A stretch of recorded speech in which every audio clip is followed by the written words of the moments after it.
우리 드디어 이제 삼국시대로 한번 들어가 보겠습니다. 삼국시대는 학생들이 정말 어려워하는 파트예요. 그러니까 이제 누구 강의를 들어도 다 어렵습니다. 그러니까 저는 여러분한테 있죠. 꼭 제 강의뿐만이 아니라 다른 사람 강의도 한 번쯤 병행해서 들어보라고 권하고 싶어요. 제가 공부할 때도 제가 7급에 이제 총 7과목을 공부할 때 경제학 과목 있죠. 정병렬 선생님 경제학 과목 빼고는 나머지 과목은 전부 다 2명을 들었어요. 2명을 들었어요. 그리고 2명 중에서 저한테 이렇게 맞는 사람 중심으로 해서 들었고, 그리고 한 명은 뭔가 좀 안 맞는데 그럼에도 불구하고 그 사람 강의를 들었던 게 뭔가 조금은 도움이 돼요. 그러니까 조금은 도움이 돼요. 부분적으로 어느 면에서. 그리고 또 못하는 사람 강의를 갖다 들었을 때도 확실히 이 사람 강의가 좋구나 이런 느낌 있잖아요. 이런 느낌이 생기니까 또 이제 내가 2명의 강사 중에 괜찮은 강사한테 더 집중해서 강의를 갖다 듣게 되는 이런 효과도 있어요. 제 강의 단점은 강의가 딱히 이제 그 국사 강사들이 특징 보면 입담이 엄청 좋아요. 막 재밌는 얘기들, 재밌는 강의들 되게 많습니다. 그러니까 가지고 국사라든지 다른 과목들 있잖아요. 뭐 커밀이라든지 우군 같은 것도 만약에 여러분이 막 4개월 전에 시험을 준비했다 그러면 이제 이렇게 병행해서 시험을 강의를 듣는 게 불가능해요. 근데 이제 여러분처럼 이제 1년 전쯤에 이렇게 시작하신 분들은 충분히 5과목 혹은 이제 계립 준비하신 분은 4과목 이렇지 않습니까? 그러면 이제 이렇게 강사 2명을 갖다 비교해 가면서 같이 병행해서 들으면 시야도 되게 넓어지고 있지 않습니까? 괜찮습니다. 그러니까 그래서 이제 한국사라든지 다른 과목 같은 거 우금이라든지 커밀 있죠. 성적이 안 나오는데 무조건 이렇게 하나만 가지고 이렇게 들을 필요는 없어요. 근데 한국사를 제 강의만 들어서 성적이 바로 나오고 90점 이상이 된다? 그러면 안 들어도 되긴 하겠죠. 근데 한 번쯤은 이제 조금 색다른 시각으로 국사를 접근해 볼 수 있게 들어보시면 좋을 거예요. 근데 그분들 삼국시대라든지 이런 걸 들어보셔도 누가 가르쳐도 삼국시대는 어려울 수밖에 없어요. 삼국시대란 시대 자체가 어렵습니다. 시기적으로는 이제 이게 700년이에요. 700년. 고려왕조 500년, 조선왕조 500년, 좀 길죠. 그러니까 그뿐 아니라 이게 3국, 3개의 국가로 나뉘어져 있어요. 시기도 길고 3개의 국가 역사가 이제 나뉘어져 있고 3개 국가를 갖다 우리가 다 배워야 되는 거야. 동시에 이 3개 국가들이 각각 상호작용을 하고 있어요. 상호작용을 하고 있어요. 그러니까 그러다 보니까 이제 이 시기가 어려울 수밖에 없어요. 이 삼국시대 이제 가르치는 사람 중에 제일 못 가르치는 부류가 뭐냐면 있지 않습니까? 이렇게 가르칩니다. 이 삼국시대가 너무 어렵다 보니까 이걸 갖다 좀 쉽게 가르치기 위해서 고구려 역사 쭉 가르치고 백제 역사 쭉 가르치고 신라 역사 쭉 가르치는 이런 부류가 있어요. 그러니까. 근데 이게 배우기는 좀 쉬운데 제일 잘못 배운 삼국시대 역사예요. 그러니까. 왜 그러냐면 삼국시대 역사의 가장 중요한 포인트는 있죠. 서로 어떻게 상호작용을 하는가. 이게 제일 중요하거든요. 그래서 이딴 식으로 가르치는 거는 이거는 배우기는 쉬운데 실제로 나중에 문제를 풀려고 보면 문제가 생기게 돼 있어요. 그러니까 이런 식으로 배우시면 안 돼요. 삼국시대를 정석으로 배우시려면 있죠. 삼국의 각각의 시기를 갖다 누가 주도했는가를 갖다 각각의 시기에 주인공들을 갖다 먼저 잡으셔야 돼요. 그리고 이제 주인공을 잡아서 이 주인공이 어느 나라 사람이고 이 주인공들이 어떤 활동을 했는지 먼저 배우시고 있죠. 그다음에 이제 이 주인공들에게 이제 조연들이 이제 영향을 받는 거예요. 주변 국가들이 두들겨 맞았다, 뭘 빼앗겼다 이런 내용들이 있지 않습니까? 혹은 도움을 받았다. 이런 식으로 이제 정리를 해 가셔야지 삼국시대를 갖다 가장 정석으로 이제 공부를 해 가는 겁니다. 근데 이런 식으로 해도 어렵긴 어렵습니다. 이 삼국시대 이제 어려움에도 불구하고 제가 이제 이미지, 그림이라든지 암기하는 팁이라든지 캐릭터라든지 이런 걸 통해 가지고 가능한 쉽게 여러분한테 한번 전달을 해드리겠습니다.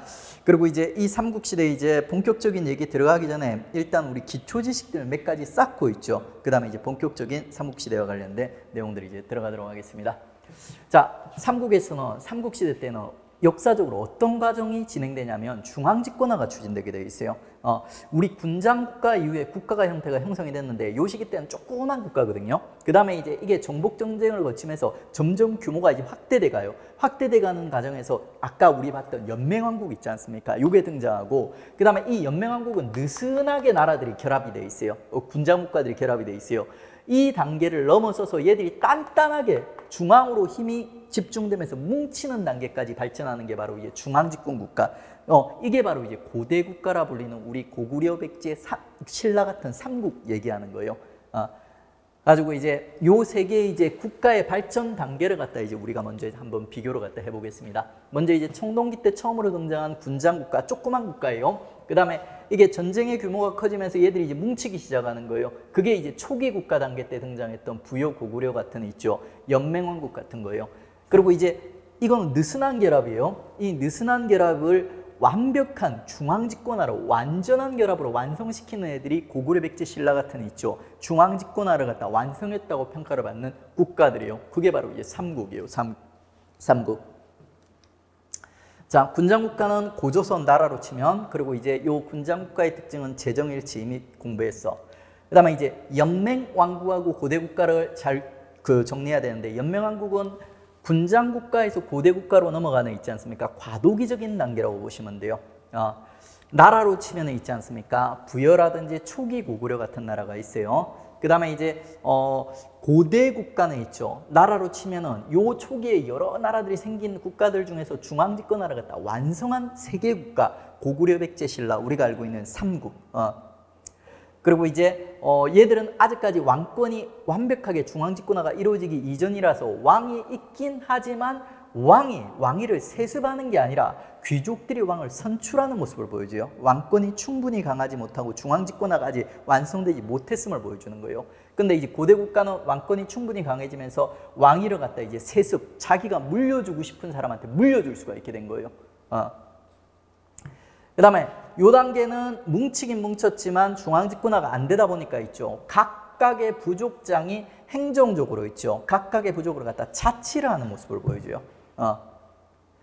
하지만 이제 고대국가 단계로 가면 있지 않습니까? 이제 이 부가 우리가 알고 있는 경상도, 전라도 같은 행정구역화돼 가지고 있죠. 중앙에서 지방을 갖다가 관할하는, 다스리는 모습을 보여줘요. 그게 바로 이제 부의 정비입니다. 부의 정비.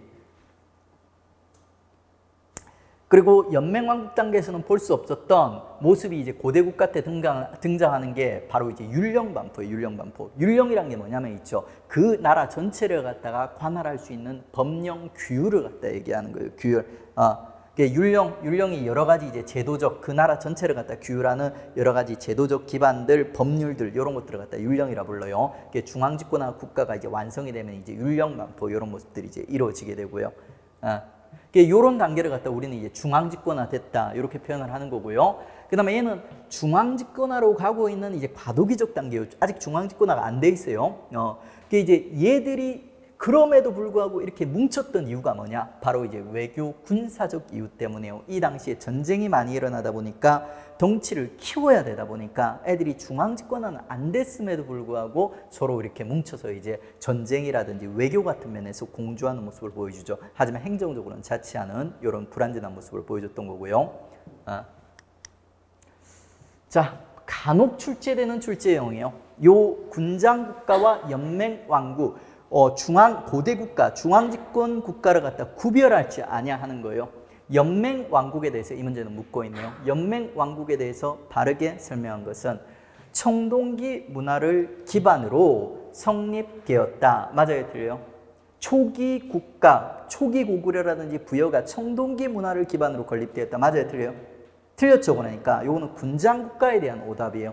그 다음에 중앙집권적인 정치체도를 마련하였다. 연맹왕국 보고 이렇게 평가할 수 있어요, 없어요? 안 되죠. 그 다음 단계는 고대국가로 보고 이렇게 평가할 수 있죠. 그 다음에 군장 세력이 자기 부족에 대한 지배권을 행사했다. 이건 어때요? 연맹왕국의 특징 맞아요, 틀려요? 연맹왕국의 특징이 맞습니다. 연맹왕국은 있죠. 왕이 있지만 군장 세력들이 있죠. 부족장들이 자기 부족에 대해서 독자적으로 행정권을 갖다 행사하였다. 독자적으로 통치하였다. 이렇게 했지 않습니까? 그러면 뭐를 같이 했냐? 전쟁이라든지 외교를 같이 했다고 이렇게 했습니다. 요게 바로 연맹왕국의 특징이요. 바로 이제 요거를 물어보고 있어요. 요 국가 단계를 갖다 물어본 거예요. 여기 보면 3번에 나와 있지 않습니까? 요거 얘기한 거예요. 자, 그 다음에 국왕이 존재하지 않는 연맹 상태였다. 연맹왕국 맞아요, 틀려요? 연맹왕국이죠. 왕이 있긴 있어요. 비리비리하고 왕권이 아주 강력하지는 못하지만 왕이 있는 체제예요. 그래가지고 이제 4번도 틀렸습니다. 이 문제 본질이 뭐냐면은 군장국가, 연맹왕국, 그리고 이제 고대국가를 너네 구별할지 아는가 있죠. 하는 문제예요. 자주 출제되는 유형은 아닌데 분명히 출제가 되는 문제예요. 자, 이 파트가 빈출은 안 되지만 이해는 해야 됩니다. 그러니까 요 문제를 갖다 풀 수 있으면 세 개의 국가 체제를 우리가 구별할 수 있어요. 고대 국가, 그리고 연맹왕국, 그 군장 국가, 연맹왕국, 그리고 이제 고대 국가를 갖다 구별할 수 있게 됩니다.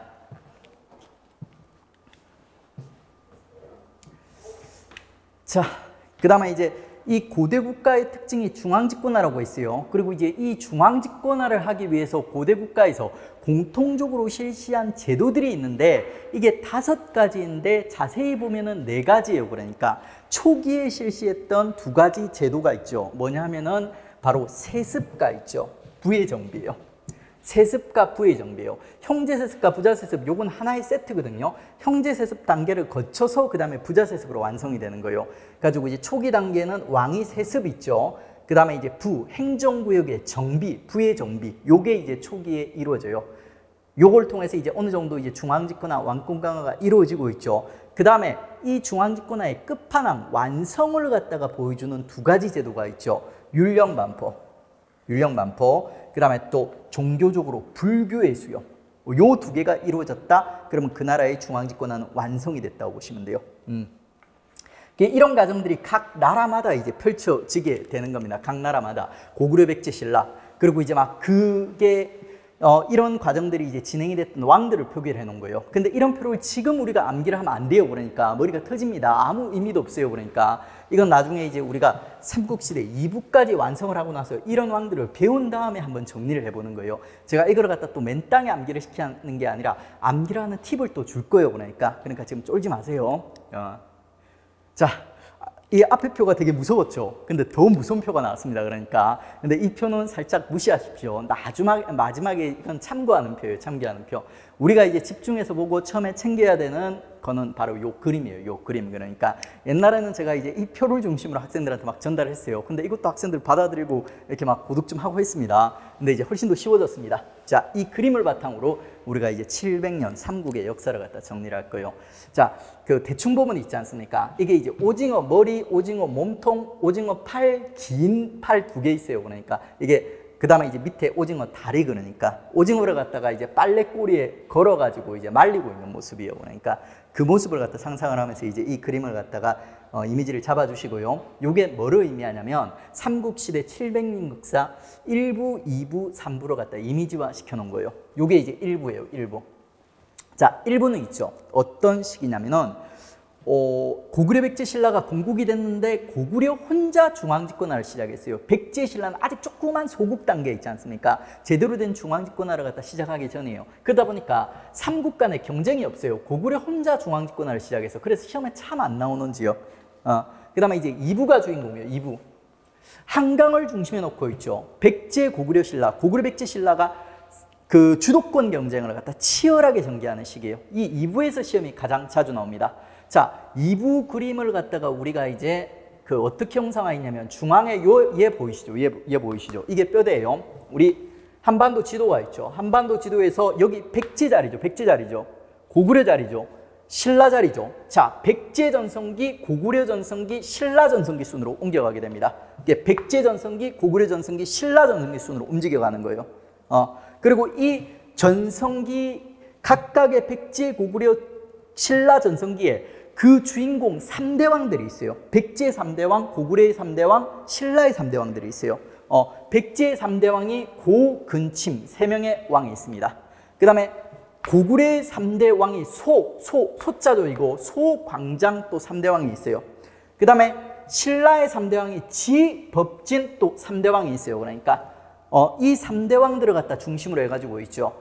각각의 시기에 백제와 고구려, 신라가 있지 않습니까? 어떻게 주도권을 장악했으며 그 다음에 주변 국가 왕들이 어떻게 영향을 받았는가 우리가 공부를 할 거예요. 자, 오징어 몸통이 제일 중요해요. 오징어 몸통이 제일 맛있죠.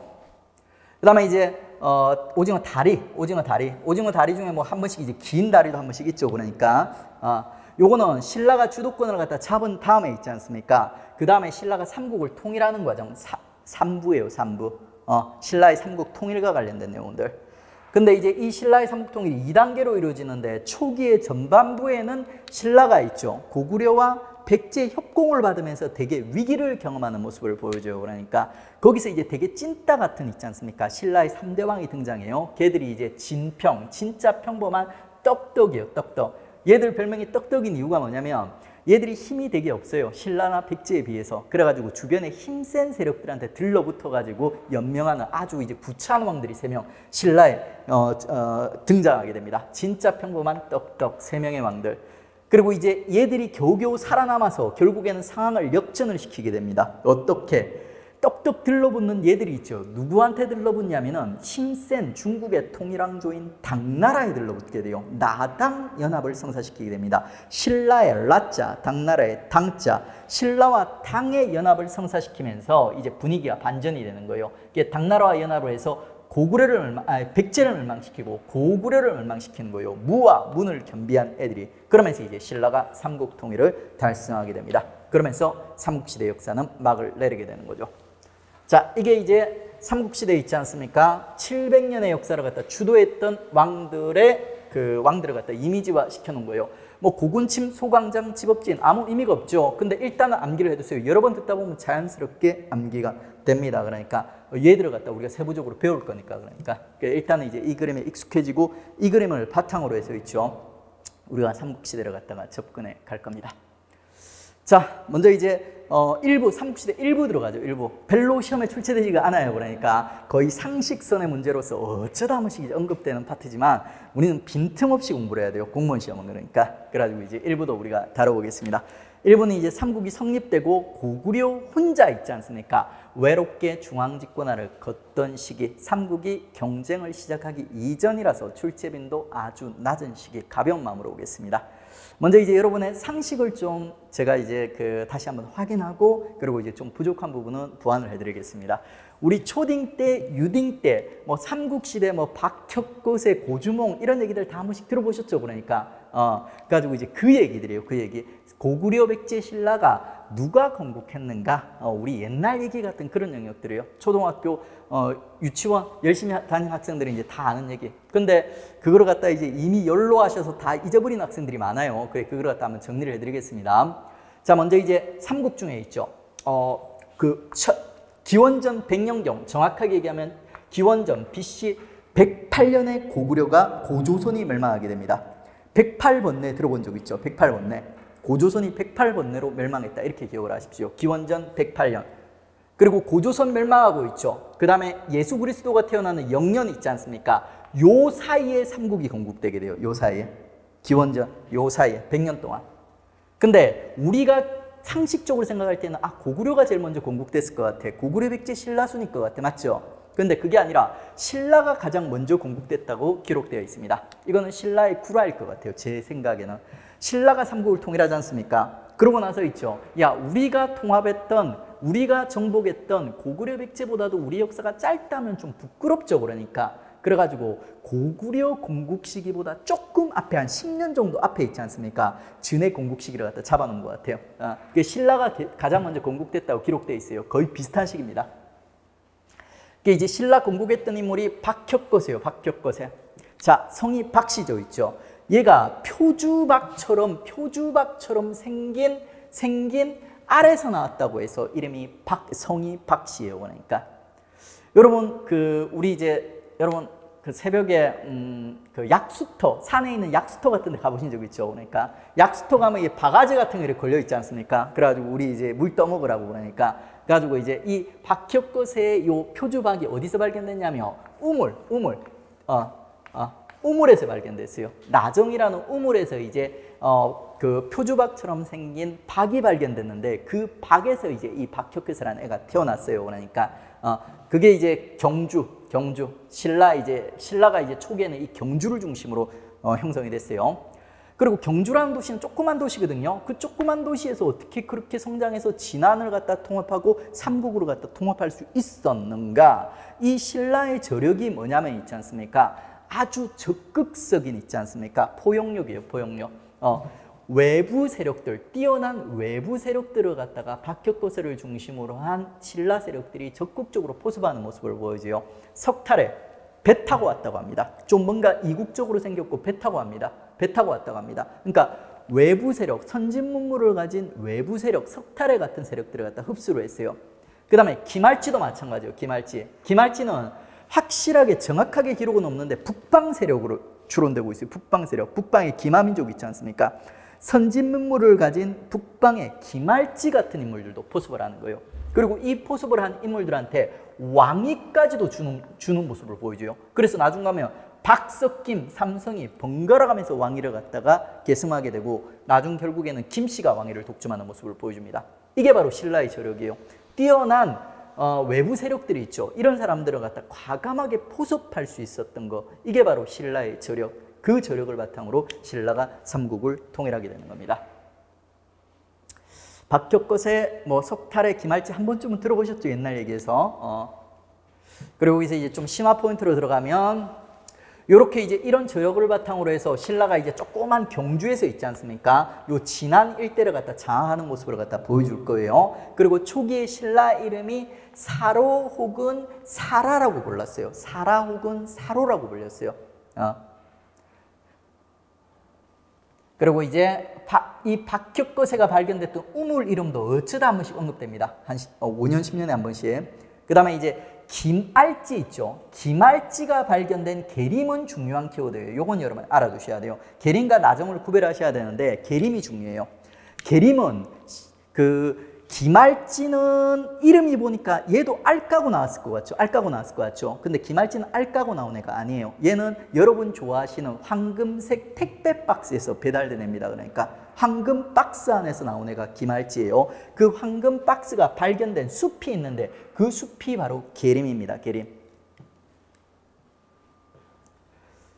이 계림이 바로 신라의 수도를 의미해요. 수도를 갖다 의미하는 키워드입니다. 수도. 왜 그러냐면 초기에 나라를 건국한 인물은 박혁거세이지만 나중에 신라 왕위를 갖다가 결국에 장악하는 애들은 김씨 세력이거든요. 그래서 이제 김씨 세력이 기말지의 근거지인 계림이 있지 않습니까? 계림을 갖다 수도로 정해버려요. 그래서 계림이란 단어가 바로 경주 수도를 갖다 의미하는 단어예요. 계림이란 단어 꼭 알아두시고 이게 기말지랑 관련된 키워드다.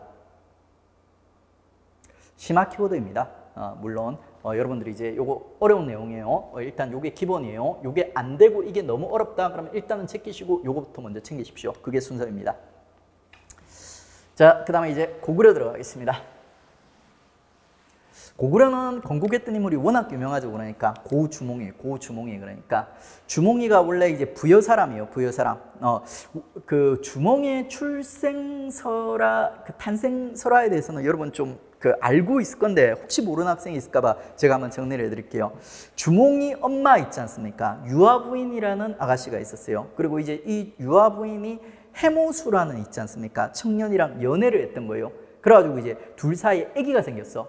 그런데 해모수가 갑자기 잠수를 해버린 거예요. 오늘날로 치면 있지 않습니까? 유아부인이 임신한 상태에서 해모수가 갑자기 연락을 갖다 끊어버리고 애가 사라져버린 거예요. 그 유아부인이 이제 갈 데가 없지 않습니까? 그래서 처음에는 아빠한테 찾아가요. 하백이라고 이제 강해신이라고 불리는 인물이 있어요. 근데 아빠한테 찾아갔는데 그 아빠가 되게 냉정한 아빠였던 거예요. 임신한 딸을 갖다 버려버립니다. 그러니까 임신해 왔다고. 그래가지고 이제 버림받아서 이제 길바닥에 이제 막 이렇게 나돌고 있던 유아부인을 갖다가 누가 데리고 가냐면 당시 부여의 왕이었던 금와왕이라고 해서 금두꺼비 왕이 있습니다. 와자가 두꺼비 와자예요. 금두꺼비 왕이 이 유아부인을 갖다가 후궁으로 자기 궁궐에 데려가게 됩니다. 그리고 데려갔는데 유아부인이 이미 임신해 있는 상태죠. 그러니까 달이 차가지고 결국 아기를 낳게 돼요. 근데 아기를 낳는데 아기가 나온 게 아니라 또 알이 나온 거예요. 알이 나온 거야. 그러니까 당시는 난생설화가 그 유행이었어요. 알 까고 나오는 게 유행이었던 거예요. 이제 그 알이 이제 태어나니까 그래 이제 그만 기분이 나빠가지고 그 알을 갖다가 이렇게 막 없애려고 막 여러 가지 시도를 했는데 결국에는 그 알을 없애지 못하고 그 알에서 이제 아기가 태어났는데 그게 바로 이제 고주몽이에요. 고주몽. 원래 이름이 주몽이 아니에요. 그러니까 원래 이제 애가 이름도 없었어요. 그러니까 막 이렇게 구박받는다고. 그런데 애가 나중에 성장하면서 활을 너무 잘 쏘는 거예요. 활을. 주몽이가 부여에서 활을 잘 쏘는 사람을 주몽이라 불렀던 거예요. 그래가지고 이제 고주몽이라는 이름을 갖다 얻게 되는 겁니다. 근데 얘가 그 출생하는 과정에서 아빠가 누군지도 잘 모르고 그러니까 계보 밑에서 자라고 있었던 거예요. 그러다 보니까 이제 이 부여의 금왕의 왕자들 있지 않습니까? 그리고 이제 금왕 이런 사람들이 주몽이를 되게 싫어해서 어렸을 때부터 되게 구박을 했던 거예요. 근데 주몽이가 성장하면 할수록 애가 이제 탁월한 능력들을 갖다 보이니까 왕자들한테 더 구박을 받고 나중에 가서는 결국에는 목숨까지 위협받게 되거든요. 그 주몽이가 탈출하게 돼요. 부여를 탈출해서 자기를 따르는 세력과 같이 탈출해서 자 원래 부여는 요 송화강 일대에 자리 잡고 있어요. 여기서 탈출해서 압록강 바로 북쪽에 있죠. 졸본이라는 곳에서 자리를 잡고 나라를 건국을 했던 게 바로 이제 고구려가 되는 겁니다. 고구려. 조금 더 북쪽으로 그릴게요. 그러니까 여기서 조금 더 남쪽, 여기서 졸본이라는 곳에서. 그리고 이제 이 주몽의 아들 유리왕이라는 애가 있거든요. 얘가 이제 이 졸본은 원래 되게 이제 오지산성, 엄청나게 높은 산지에서 이렇게 이제 방어를 하기 위해서 만든 도시예요. 그러다가 이제 어느 정도 이제 고구려가 성장하고 나면 유리왕 때 있죠. 압록강 북쪽에 국내성이라는 나름대로 큰 터에 있지 않습니까? 지금의 이제 지반 지역이요. 지반 지역으로 이제 전도를 해가지고 고구려 이제 초기에 자리를 잡는 모습을 갖다 보여주게 됩니다. 자, 요런 이제 건국설화를 가지고 있는 게 있지 않습니까? 고구려예요. 그래서 우리 역사가들은 뭐라고 평가하냐면 고구려는 부여의 유민과 압록강의 토착 세력들이 결합해서 건국되었다 이렇게 평가를 하는 거예요. 어렵지 않죠? 요건 시험에 막 본격적으로 출제되는 게 아니라 거의 상식선으로 출제가 돼요. 유리왕 같은 거 어쩌다 언급이 되지만 자주 안 나옵니다. 그다음에 여기서 이제 조금 이제 심화 키워드들을 보충을 하면 있죠. 졸본 지역을 갖다가 동가강 위역 이렇게 이제 표현하기도 합니다. 강으로 표현하면. 그다음에 졸본 지역에 방어하기 위한 산성은 방어성이에요. 산에다 쌓은 있지 않습니까? 방어하기 위한 성이 산성이에요. 산성. 원래 대도시라든지 왕성 같은 경우는 산성에다가 도시를 만들지 않아요. 근데 고구려는 초기에 침략 국가였기 때문에 부여로부터 있죠. 그 방어를 하기 위해서 초기에 오지산에다가 도시를 만든 거예요. 그게 바로 이제 별명이 오지산골, 오녀산성이에요. 네, 오녀산성 그리고 이제 동가강 같은 키워드, 이런 키워드들이 이제 졸본과 관련된 심화 키워드들이 됩니다. 자, 그 다음에 이제 백제 얘기로 넘어갑니다. 자, 백제 얘기는 있죠. 자, 고구려에서 연결이 돼가요. 여러분이 이제 고구려의 건국설화를 들으면서 좀 자세히 들어보면 뭔가 조금 이상한 면이 하나 느껴졌을 거예요. 그 이상한 면이 뭐였냐면 있죠. 자, 원래 주몽이는 부여 사람이었죠. 그런데 이 주몽이가 지가 태어난 고향이 아니라 있죠. 압록강 북쪽 일대에서 나라를 갖다 건국을 했던 거예요. 그러니까 굴러 들어온 돌이 있지 않습니까? 박힌 돌을 빼내고 나라를 건국하는 거였어요. 이게 쉬웠을까요? 어려웠을까요? 거의 불가능한 일입니다. 그러니까 이 토착 세력들을 기반을 가지고 있는 토착 세력들은 어쩌고 그러니까 이게 가능했던 이유가 뭐냐면 주몽이가 있지 않습니까? 이 졸본 일대 기존의 그 권력가의 부인이었던 소손으로 갖다 꼬셨던 거예요. 과부가 돼 있던 원래 이제 소손의 남편이 이 일대를 장악하고 있었거든요. 근데 소손의 남편이 죽고 소손호가 가부가 된 상태에서 이 일대를 갖다 장악하고 있었던 거예요. 근데 그 소손호로 갖다가 주몽이가 꼬셨던 거예요. 그래서 소손호가 가지고 있던 권력 기반을 갖다가 바탕으로 해서 결국에는 고구려를 건국을 했던 거죠. 그러니까 그게 바로 이제 고주몽의 이제 고구려입니다. 그런데 이 주몽이 이렇게 고구려를 갖다가 소손호의 기반을 바탕으로 해서 고구려를 건국한 뒤에 있지 않습니까? 이 다음 왕위를 갖다가 누구한테 물려줄지를 놓고 이제 문제가 생기는 거예요. 이미 소손호에게는 있죠. 전남편 사이에서 태어났던 아들이 둘이나 있었어요. 온조랑 비류라는 애가 있는데 비류라는 애는 비리비리한 애니까 무시하고 있죠. 온조 같은 이제 두 명의 아들이 있었어요. 전남편 사이에. 그래가지고 이제 소손호는 당연히 남편 주몽이가 있지 않습니까? 자기가 가지고 있는 권력 기반을 바탕으로 해서 고구려를 건국했으니까 내 아들 온조나 아니면 비류에게 권력을 물려줄 거라고 기대를 하고 있었어요. 근데 이 주몽이가 배신을 해버려요. 어떤 배신을 하냐면 주몽이 부여에서 내려오기 전에 있죠. 이미 결혼을 했었어요. 그리고 그 부인이 임신하고 있었어요. 그리고 이제 임신한 상태에서 주몽이가 이제 탈출을 해서 오거든요. 탈출하면서 칼 반쪽을 부러뜨려 가지고 있지 않습니까? 어디다 숨겨두고 만약에 아들이 태어나면 있지 않습니까? 이 칼 반쪽을 찾아가지고 나한테 보내라고 했던 거예요. 그러면 그 애를 갖다 내 아들로 대접해 주겠다 했던 거예요. 그러니까 그리고 그 칼 반쪽을 찾아서 그 아들이 내려옵니다. 걔가 바로 그 다음 왕이 될 유리예요. 유리. 그 칼 반쪽을 가지고 데려온 주몽의 친아들 유리에게 있지 않습니까? 주몽이 왕위를 갖다 물려줘 버렸던 거예요. 유리는 기분이 좋았겠죠. 그러니까 주몽도 기분이 좋았겠죠. 근데 누가 기분이 나빴을까요? 바로 소소노와 그 소소노의 아들들이에요. 그러니까 소소노와 그 소소노의 아들들은 당연히 내 아들 온조라든지 비류 중에 하나가 왕이 될 거라고 생각을 했는데 주몽한테 배신을 당한 거예요. 그래서 소소노를 따르던 무리들이 있지 않습니까? 그 무리들이 삐져가지고 있지 않습니까? 주몽과 결별하고 남하를 하게 됩니다.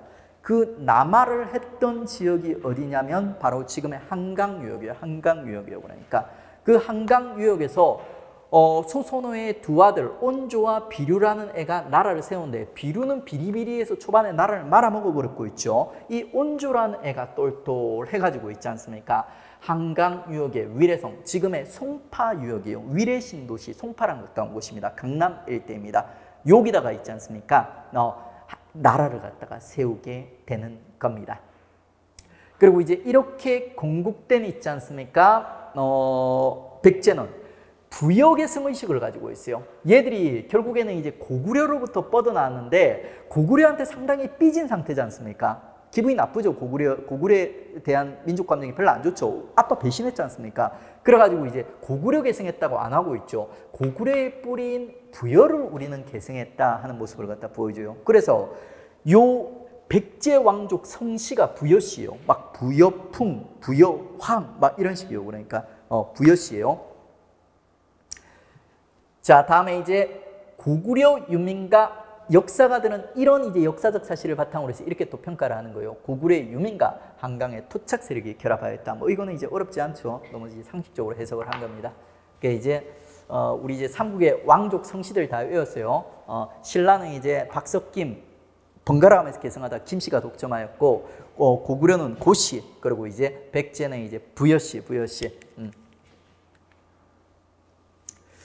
그 다음에 이거 그 비류의 미추홀은 뭐냐면 이 멍청한 아들이에요. 얘가 이제 인천 일대 미추홀이라는 곳에 나라를 갖다 만들게 되는데 금방 말아먹고 있죠. 이 말아먹은 나라의 유민들이 나중에 온조한테 흡수가 돼요. 흡수돼서 이제 백제라는 나라로 통합이 되게 되는 겁니다.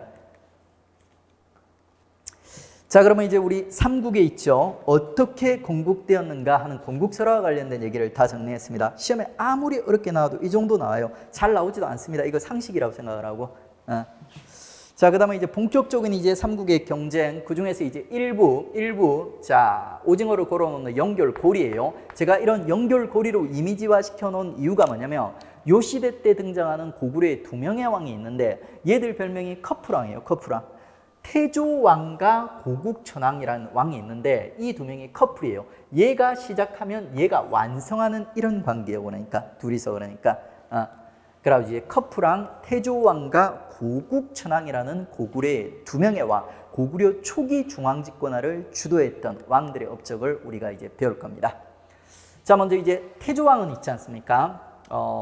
태조왕 고국천왕이 뭘 했냐면 고구려의 초기 중앙집권화를 했어요. 세습과 부의 정비를 갖다 했던 거예요. 태조왕은 시작을 했고 있죠. 고국천왕이 완성을 시킵니다. 태조왕은 형제세습으로 시작을 했고 이거를 부자세습이라는 형태로 완성을 시키는 게 고국천왕이에요.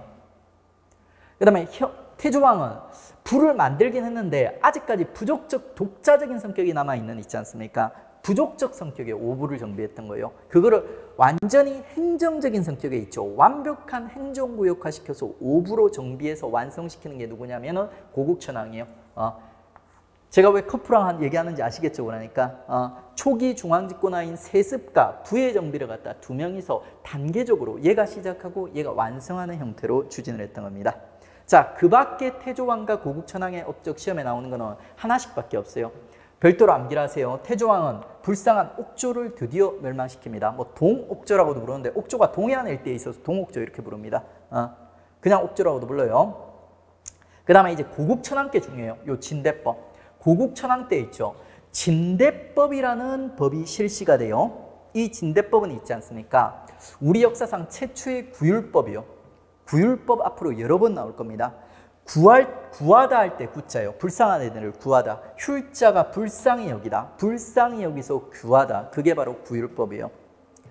이 구율법은 뭐 하는 법이냐면 굶어 죽는 백성들을 위해서 보릿고개 때 굶어 죽는 백성들을 위해서 곡식을 빌려주었다. 봄에 빌려주었다. 가을에 되갚는 제도. 그게 바로 이제 구율법이에요. 우리 역사상 여러 번 등장할 거예요. 근데 그 여러 번 등장하는 구율법 중에 있지 않습니까? 최초의 구율법이 바로 진대법이에요. 고국천왕 때 춘대춘하 진대법이 최초로 실시되었다. 그리고 이 진대법을 실시했던 인물도 중요해요. 을파서. 평민 출신의 재상입니다. 평민 출신이다 보니까 백성들이 봄에 얼마나 먹을 게 없어가지고 힘들어하는지 알았던 거예요. 그래서 이제 이 불쌍한 백성들을 구하기 위해서 있지 않습니까? 왕에게 그 먹을 거를 갖다 빌려주자 이렇게 제안을 했던 거예요. 진대법 아주 중요합니다. 요 시기 때는 백제나 뭐 신라 이런 애들이 이제 본격적으로 역사의 전면에 등장하기 이전이라 가지고 경쟁자 라이벌이 없어요. 고구려 혼자 초기 중앙집권화 세습이라든지 부의 정비를 갖다 외롭게 하던 시기라 가지고 시험에 정말 잘 안 나옵니다. 이 문제도 여러 시험에서 각각 출제됐던 선지들을 갖다 모아놓은 거예요. 이렇게 완벽하게 요 시기와 관련돼서 사지선다가 구성된 문제가 없었어요. 그러니까 보시면 이제 고구려의 고국천왕에 대한 설명으로 옳은 것은 자 커플왕, 자 태고 중에 이제 고국천왕이에요. 그러니까 낭랑과 대방을 축출하였다. 우리 아직 안 배웠어요. 요건 나중에 미천왕의 업적이 될 겁니다. 옥조를 복속시켰다. 요거는 태조왕의 업적이죠. X. 게르부 고씨의 왕이 세습권을 확립하였다. 자, 이 게르부 고씨의 왕이 세습권을 확립하였다. 이게 뭐를 표현하냐면 형제 세습을 표현해요. 형제 세습.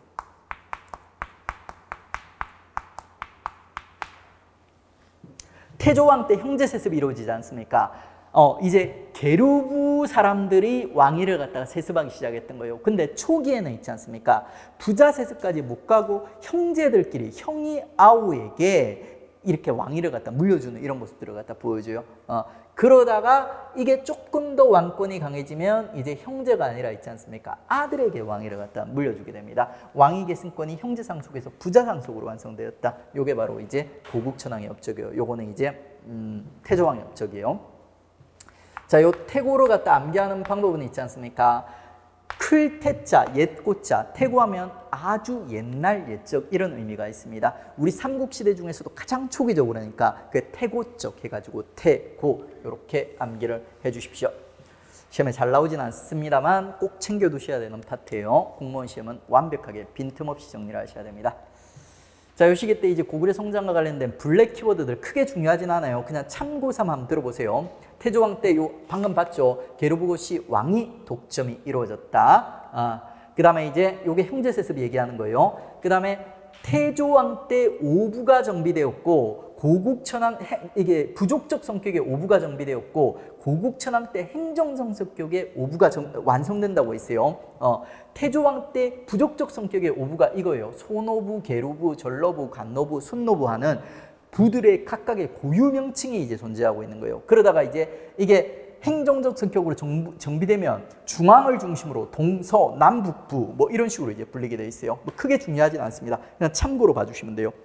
그리고 여기서 여러분이 좀 봐두셔야 될 게 요 태조왕 때 오부 중에 중요한 부가 3개가 있어요. 초기에는 요 소노부가 왕권을 장악하고 있었어요. 초기에 소소노의 부서라고 보시면 돼요. 소소노의 부서. 그 다음에 이제 요 게르부고씨, 요게 주몽이의 부거든요. 주몽이의 부거든요. 얘들이 나중에 얘들한테 왕위 계승권을 갖다 빼앗게 돼요. 누구랑 손을 잡고 요 전로부, 얘들이 왕비 계승권을 가진 애들이에요. 요 둘이서 손을 잡고 소노부한테 왕비와 왕위 계승권을 갖다 빼앗는 모습을 갖다 보여줍니다. 요게 이제 요 5개 부 중에 가장 중요한 3개 부입니다. 나중에 사회사 가면 조금 더 깊이 공부를 할 거예요.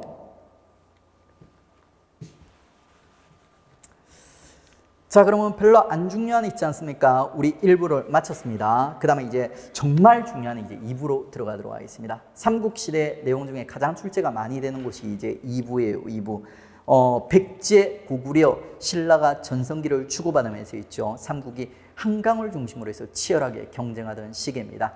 근데 이제 이 시기 중에서 가장 먼저 전성기를 맞이하는 국가가 누구라고요?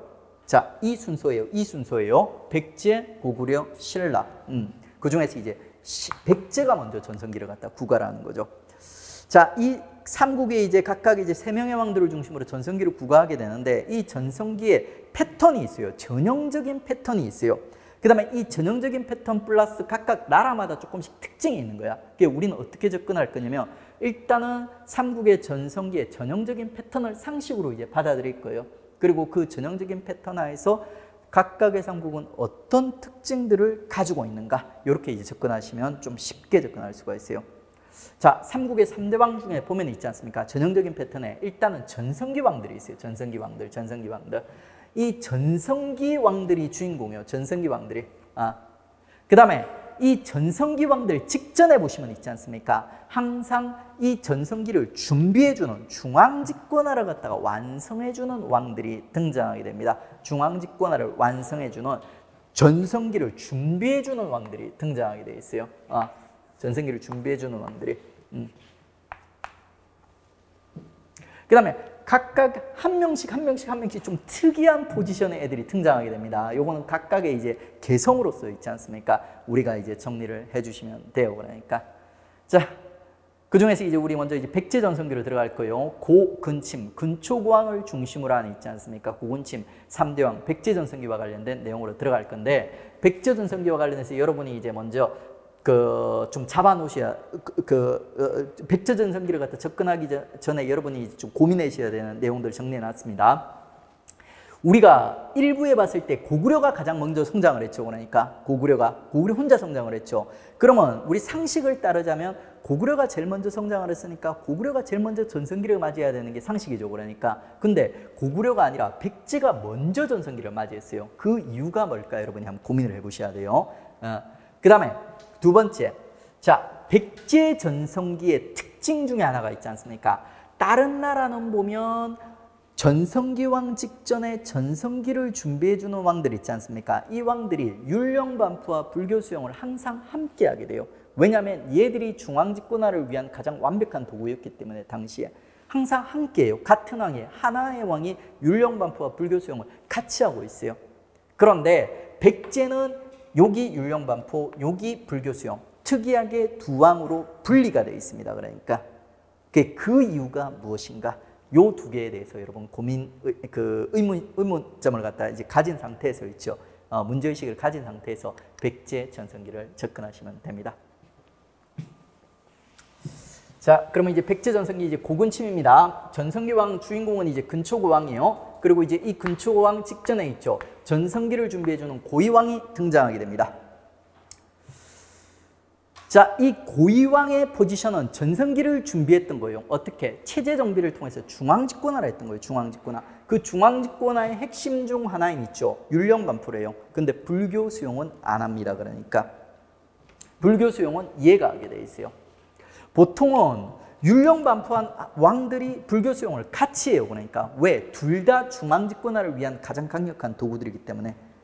근데 왜 백제만 분리가 돼 있었을까? 왜? 이유가 뭐냐면은 고이왕이 너무 일찍 율령을 반포했기 때문입니다. 당시에 중국 있지 않습니까? 중국조차도 불교가 제대로 수용이 안 돼 있던 때예요. 그러니까 만약에 고이왕 때 중국에 불교가 이렇게 유포가 돼 있고 대중화돼 있고 했다면 똘똘한 고이왕이 중앙집권화를 위해서 불교도 같이 수용을 했을 거예요. 근데 이 고이왕이 너무 일찍 율령을 반포하다 보니까 중앙집권화를 하다 보니까 불교를 갖다가 수용을 못했던 거예요. 그 고이왕 때는 율령 반포만 있습니다. 그 다음에 이제 율령은 그 나라의 여러 가지 이제 법제들을 갖다 정비하는 거예요. 그 다음에 이제 육좌평제라는 애 있죠. 6명의 고위 귀족, 최상위 귀족들을 중심으로 해서 국가의 업무를 갖다 분담시키는 백제 특유에 있지 않습니까? 귀족 중심의 정치 체제인 육좌평제라는 게 설치가 돼요. 육자평제. 백제 중앙에 있지 않습니까? 귀족 중심의 정치 시스템이라고 보시면 돼요. 자, 이런 제도 기반을 갖다가 이제 정비를 하게 되고 그 힘을 바탕으로 해서 이제 고위왕 때 나름 잘 나가는 모습을 보여줘요. 아직 전성기라고 하기는 힘들겠지만 나름 잘 나가는 모습을 보여줘요. 그 나름 잘 나가는 모습이 한강유역을 갖다가 완벽하게 장악을 하게 돼요. 한강유역. 그리고 이제 이 한강의 강점이 뭐냐면 있지 않습니까? 한강. 이 한강에서 중국으로 연결되는 직교역로가 해류가 형성이 되어 있다는 거예요. 해류가. 그래서 한강을 장악하게 되면 중국으로 연결이 되게 되고 중국이랑 연결이 되면 중국의 선진 문물을 받아들일 수가 있다는 거예요. 요게 바로 이제 고위왕의 전성기 준비입니다. 자, 그 다음에 이제 고위왕과 관련된 심화 포인트 암기를 할 건데 고위왕 때 형제세습이 이루어지거든요. 요거 암기하지 마세요. 제가 쉽게 암기하는 팁을 나중에 알려드릴 테니까.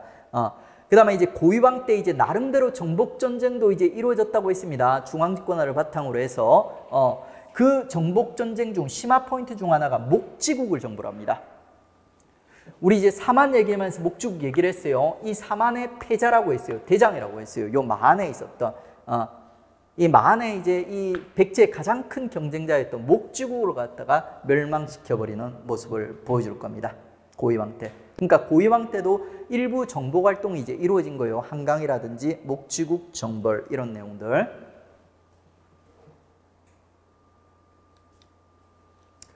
자, 그 다음에 이제 이런 고위왕 때 있지 않습니까? 준비를 바탕으로 해서 드디어 백제의 전성기왕이 등장합니다. 전성기왕의 가장 뚜렷한 징표, 삼국시대 전성기왕의 가장 뚜렷한 징표는 있지 않습니까?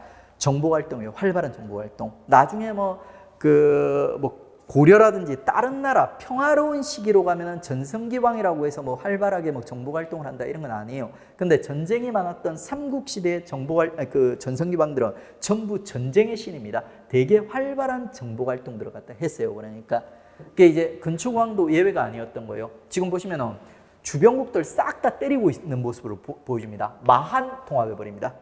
앞서 고위왕은 있죠. 마한의 대장격이었던 목지국을 멸망시켰던 거예요. 근데 근초고왕 때는 있지 않습니까? 여기 보세요. 여기 마한 땅이 여기까지죠. 여기 전라남도 일대 마한 땅을 갖다 완벽하게 정복하는 모습을 갖다 보여줍니다. 그러니까 그 다음에 그뿐 아니에요. 주변 국가들 전부 근초고왕한테 맞고 다녀요. 고구려왕 전사입니다. 고구려의 고국원왕 전사.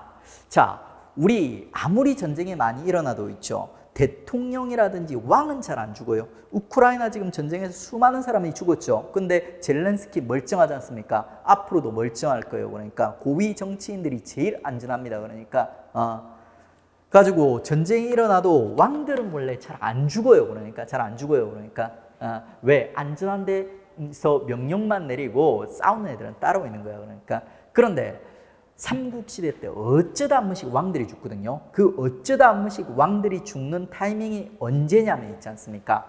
삼국의 각각의 전성기 왕 때 전성기 왕들이 주변국 왕들을 하나씩 때려잡는 모습을 갖다가 보여줄 거예요. 그러니까 전성기 왕의 징표 중 하나가 주변국 왕들을 하나씩 때려잡을 겁니다. 그러니까 백제 전성기 왕인 근초고왕이 고구려의 왕, 고국원 왕을 때려잡습니다. 여기서 여러분 좀 헷갈리기 쉬운 게 고국천왕 아니에요. 고국원 왕이에요. 이 두 개 바꿔서 오답을 구성합니다. 얍삽한 공무원 시험에서는 이렇게 합니다. 한능검 깔끔한 시험에서는 이렇게 안 해요. 그러니까 고국원왕. 그 다음에 이제 신라도 맞고 다녀요. 근초고왕한테. 그 다음에 가야도 맞고 다녀요. 가지고 이제 전성기 왕들이 항상 이래요. 전성기 왕 하나 생기면 주변국 왕들은 전부 다 맞고 다닙니다. 그리고 근초고왕의 대단한 면은 있죠. 국내에서만 이렇게 활발하게 활동한 게 아니라 자, 배를 타고 있지 않습니까? 해적왕이에요. 얘 별명이. 배를 타고 중국, 일본까지도 약탈하고 진출하는 모습을 보여줘요.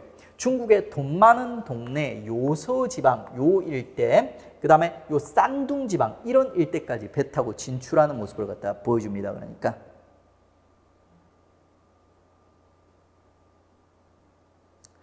그리고 근초구왕 이래로 있지 않습니까? 백제의 두 가지 아주 뚜렷한 외교 노선이 형성이 되게 돼요. 두 가지 외교 노선. 그 첫 번째가 있지 않습니까? 중국의 남쪽 중국, 남중국이랑은 되게 우호적인 관계를 유지하는 모습을 보여줘요. 당시 남중국에 동진이라는 국가가 있었거든요. 동진과 수교를 맺으면서 동진이랑 되게 친하게 지내는 모습을 보여줄 건데, 이거는 근초구왕 때 형성이 되고 근초구왕 이후로 쭉 적용이 됩니다. 남중국이랑은 항상 친하게 지내요. 그 다음에 또 하나가 이제, 자, 일본의 규슈. 그러니까 일본 제일 남단이에요. 후쿠시마 맞죠? 후쿠시마 같은 도시 있는데, 요 규슈로 그 백제가 진출하게 되고, 이 규슈 일대 일본이랑도 되게 우호적인 관계를 갖다가 유지하는 모습을 갖다가 보여주게 됩니다. 그 흔적이 바로 칠지도예요. 칠지도. 요게 칠지도예요. 7개의 가지가 있지 않습니까? 칼이에요. 칠지도. 근초구왕이 있지 않습니까? 요 칠지도로 갖다 일본에 이제 하사하는 모습을 갖다 보여주는 거예요. 그러면서 이제 일본과 이제 우호적인 관계를 갖다 이제 보여주는 요런 이제 흔적이 바로 칠지도라는 근초구왕 때 유물입니다. 자, 그리고 이제 그 밖에 있지 않습니까? 근초구왕 때 이런 정복 활동 말고 있죠. 나름대로 체제 정비도 이루어졌어요. 그 체제 정비가 우리 이제 1단계 중앙집권화 중 하나인 부자세습이 있지 않습니까? 부자세습이 이루어지게 돼 있어요. 여러분들 요 부자세습, 형제세습을 학생들이 되게 구별해서 암기하는 걸 되게 좀 어려워합니다. 요거를 갖다 좀 쉽게 제가 암기하는 팁을 알려드리겠습니다.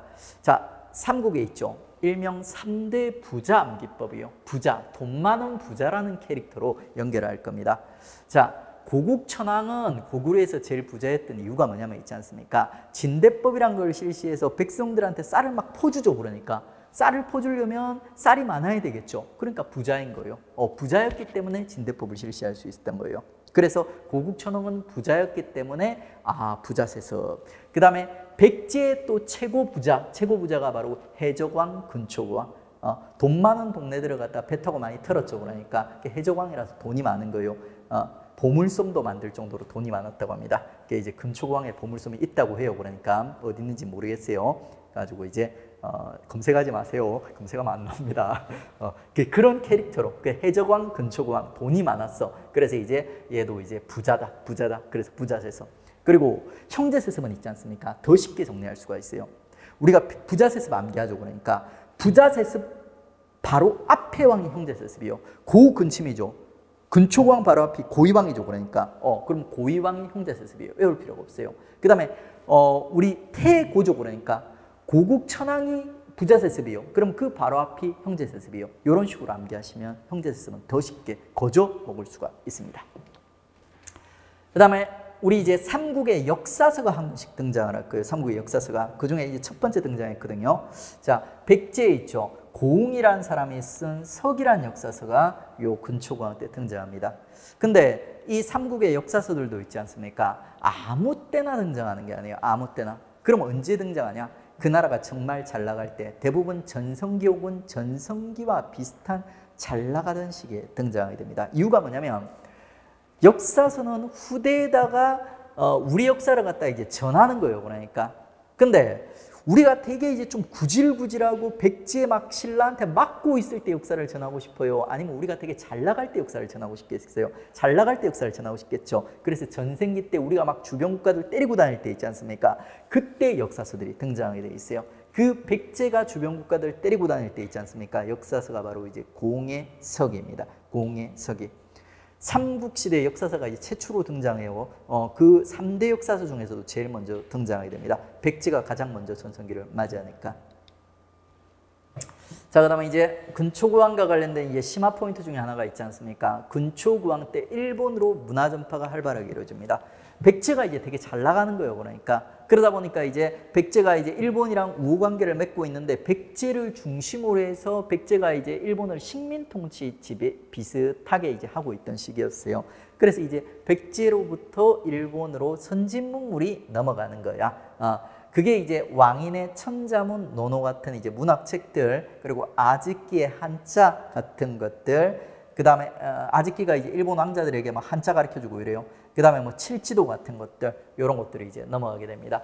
요것도 은근히 시험에서 이제 물어봅니다. 그래가지고 요거 세트로 있지 않습니까? 암기를 할 때 이렇게 암기를 하십시오. 자, 근초고 왕이 아이에게, 어린아이, 아주 미숙한 일본 어린아이에게 칠지도를 하사하였다. 이렇게 이제 암기를 하십시오. 근초고 왕이 아이에게 칠지도를 하사하였다. 실제 근초고 왕이 일본 아이들에게 칠지도를 하사한 적이 있죠. 그러니까 그 역사적 사실을 바탕으로 근초고 왕이 일본 아이에게 칠지도를 하사했다. 이렇게 암기하세요.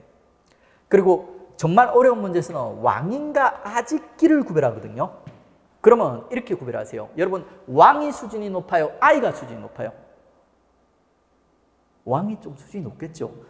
그래가지고 지금 보시면 이제 왕은 좀 수준이 높은 문학 작품들, 천자문, 논어, 아이는 글자 이런 거 이제 전파하는 거예요. 자, 그리고 이거 중요한 포인트는 아닌데 있죠. 왕인 같은 경우는 정확하게 일본으로 건너간 시점이 명확하게 기록이 돼 있지 않아요. 그래가지고 이제 근초고왕 아들 때로 보는 견해도 있는데 중요하지가 않습니다. 근초고왕 아들이 근구수왕이라는 애가 있는데 정말 존재감이 없어요. 걔 이름이 시험에 나온 적이 없어요. 그러니까 그래가지고 대충 근초고왕 때쯤이다 이렇게 기억을 하시면 돼요. 중요하지 않습니다. 쓸데없는 거에 목숨 걸지 마십시오.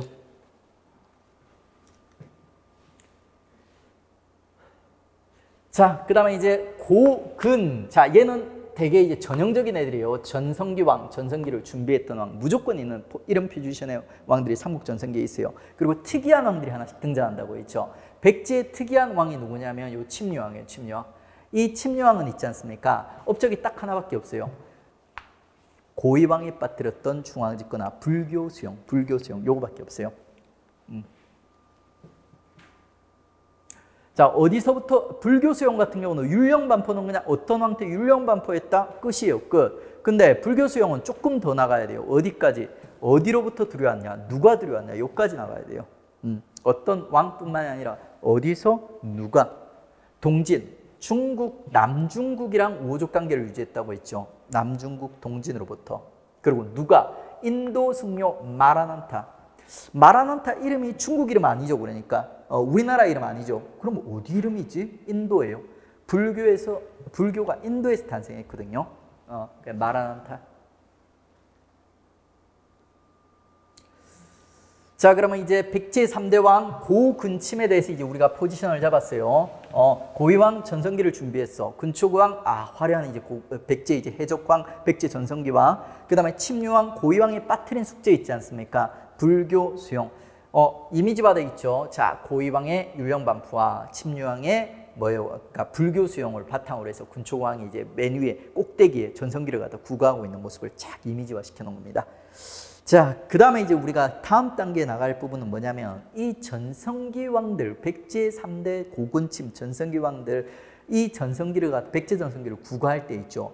주변국은 어떤 영향을 받고 있었냐? 그걸 공부를 해야 돼요. 백제와 고구려와 신라는 뭐 하고 있었냐?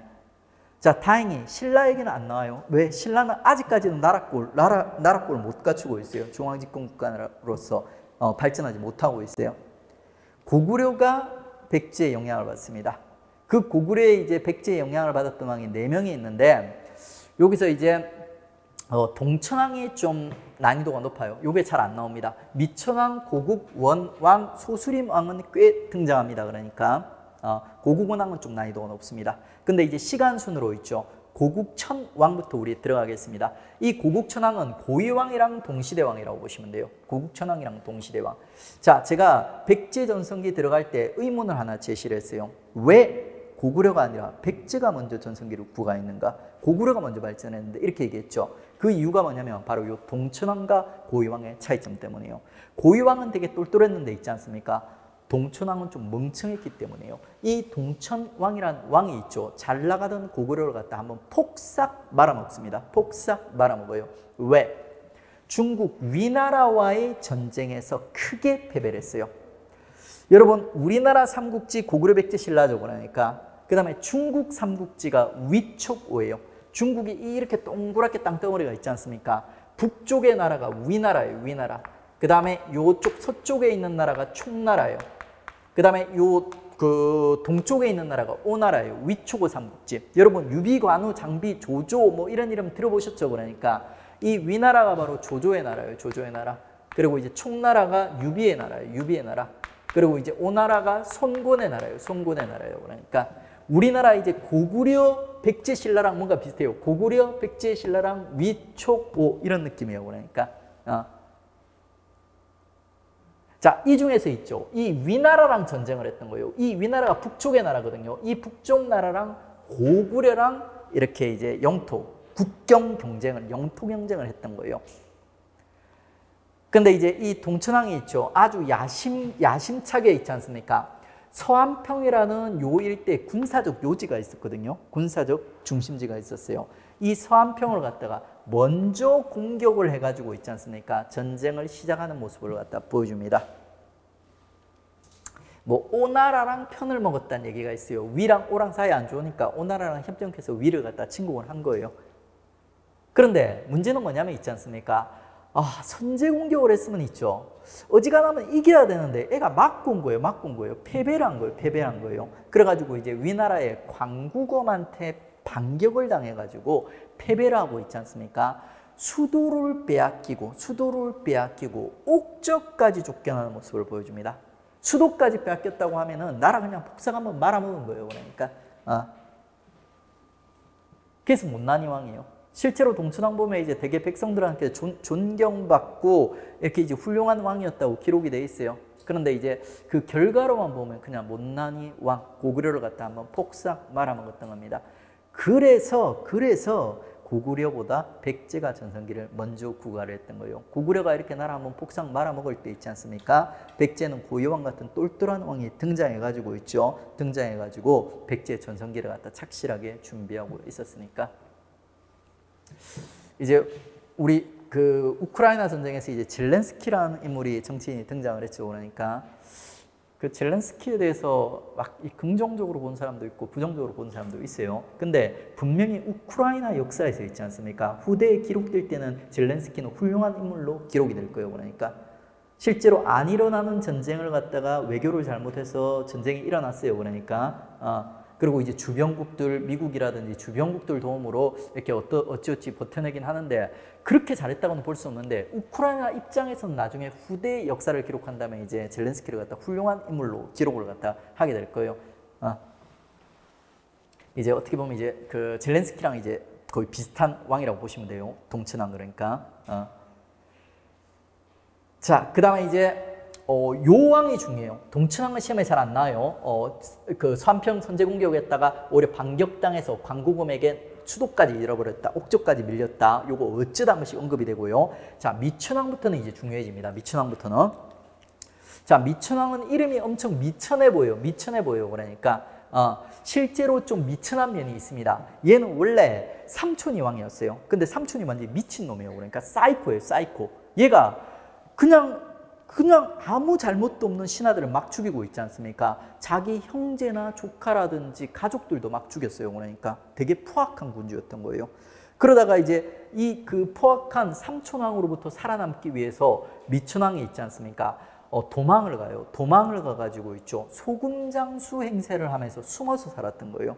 그러다가 숨어 살다가 이 폭군왕이 결국에는 신하들에 의해서 목숨을 갖다 잃게 됩니다. 그러니까 워낙 태악질을 하다가 그러면 이제 이 그 삼촌 죽고 나서 그 다음 왕을 고시 그 왕위를 계승할 사람을 찾아야 되는데 이 삼촌이 고시를 엄청 많이 죽였어. 사람들이 거의 씨가 말랐어. 그러니까 이 상황에서 이제 결국에는 이제 도망쳐서 이제 연명하고 있던 소금장수 출신에 있지 않습니까? 소년 미천왕이 이제 왕이 되게 되는 거예요.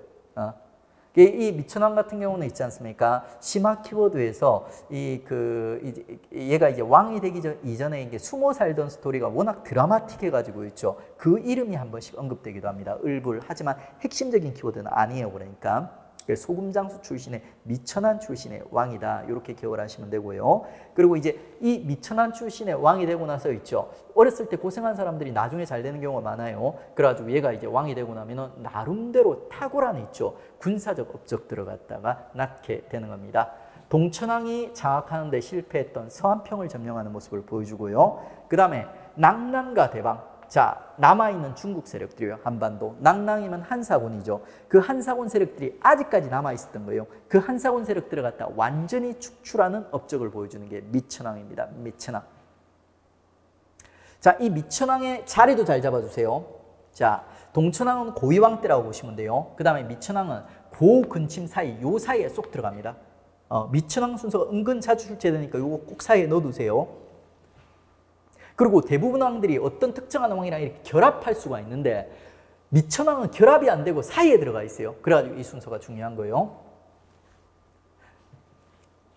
그 다음에 이제 근초고왕한테 맞아 죽었던 고국원왕, 자리 잡기 너무 쉽죠. 근초고왕이랑 동시대 인물이에요. 그러니까 우리한테 유명한 거는 이제 그 백제 공격했다가 이제 근초고왕한테 전사했다. 이게 이제 유명한 거예요. 그러니까 여기서 몇 가지 키워드만 우리 더 하시면 돼요.